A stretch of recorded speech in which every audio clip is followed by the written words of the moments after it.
Well, I'm pleased to be joined by one of the most respected, not only quarter horsemen, but also thoroughbred horsemen here in California, Pete Parella, owner of the outstanding Legacy Ranch. It's a pleasure to get a chance to talk to you. Tell us about your racing career. You've had an outstanding one. You've had some outstanding champions that you've raced. How did you get started in the business? Well, actually, my first time to racetrack was at Los Alamitos when Bar ran years ago. I know nothing about the racing, and some of my friends wanted to come to the races, so I came here and just enjoyed it. Made a few dollars on the gambling side of it, and I was hooked. That was 1965, I believe.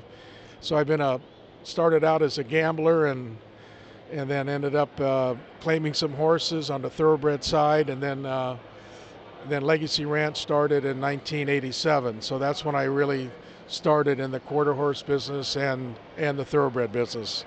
Right now we have about 120 horses that we own at the ranch, and we have about 300 total that we take care of for other people besides our own. So we've it's been a real struggle, but it's been a success for us. We had a ranch in Chino. We sold that, and we moved to up in Clements. We have 150 acres up there, and it's a beautiful facility. We're very proud of it. Sean and Anita run the ranch for Ev and I, and they do a great job. So we're real proud of that. We have a 5/8 mile track that's the same size as Los Alamitos, only it's not as wide, it's half as wide. So we train all our horses there, our thoroughbreds and quarter horses, and when they get ready to come in, then we ship them to Los Alamitos or quarter horses, or we go to Hollywood Park or Del Mar, Santa Anita, wherever we go. So Now, in the early years of Legacy Ranch, you had an outstanding stable headed by one of the greatest 870 horses of all time, Griswold, and also Apprehend. Tell us a little bit about those two outstanding champions. well, they were both brothers, and Griswold, when we stretched him out going 870, he ended up, just being a fabulous, fabulous 870 horse. And at that time, we had the match race at Santa Anita when Valiant Pete and Griswold hooked up. And I know that there's a lot of highs in this business, and I know there's a lot of lows in this business. And that was probably the lowest low that I've ever experienced when we got beat at Santa Anita by a head. That was a very, very difficult moment in time for me. It took me a long time to get over that, and it took Griswold a long time. He gave his heart out for that race. And of course we came back 6 months later here, and then we beat Valiant Pete twice here on our track. So they kind of set it up for Valiant Pete over there. I learned a lot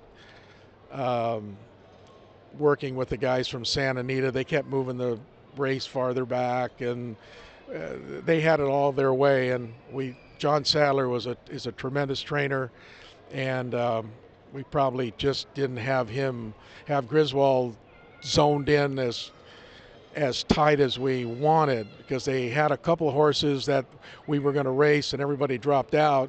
Valiant Pete was our last hurrah. So when we went over there to work him, I told Kip, I said, listen, don't give our whole card away here, because if we work too fast, they're going to drop out. We're going to lose the match race, because I thought we were a shoe-in. I thought we were going to win for fun, but it didn't turn out that way. So Definitely one of those memorable match races. Whenever those two names get brought up, some fun memories for those that were watching the race. I understand a tough loss for you. Well, the one nice thing about it, I sure met a lot of nice people at Santa Anita. Got to know Bob Marino very well, and Tom Knutz, and opened up a lot of doors for Legacy Ranch, and it opened up a lot of doors between the quarter horse people and the thoroughbred people. Ed Allred said it was probably the greatest moment that thoroughbred or the quarter horse people could have done by having a match race at Santa Anita. Kind of brought the fences down, and they've worked together since at for the betterment of the industry. So I thought that Ed was just gracious to come over and in defeat and tell us that really respected what we tried to do and what we did for the quarter horse people. So and of course apprehend a champion himself. You also race Daily Triple, a California champion, and right now your current star, Flying Fig, also a national champion, outstanding filly. Tell us about her breeding aspects right now, that what she's been doing as a brood mare now, and what you look forward to seeing her do in this year as a horse, as a racehorse. Well, she's going to run tonight.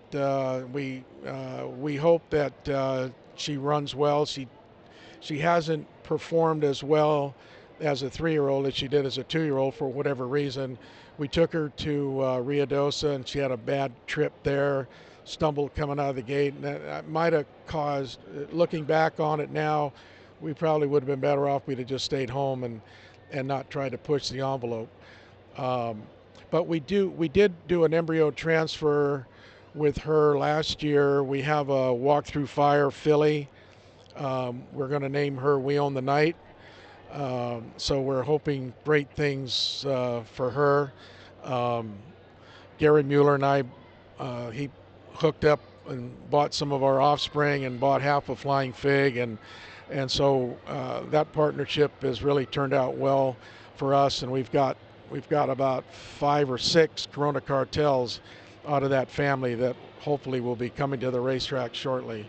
So our future's pretty well set. Now it's just up to the racing gods to help us out a little bit. Thank you so much. We spent some time with the outstanding owner and breeder, Pete Parella. Back to the studio.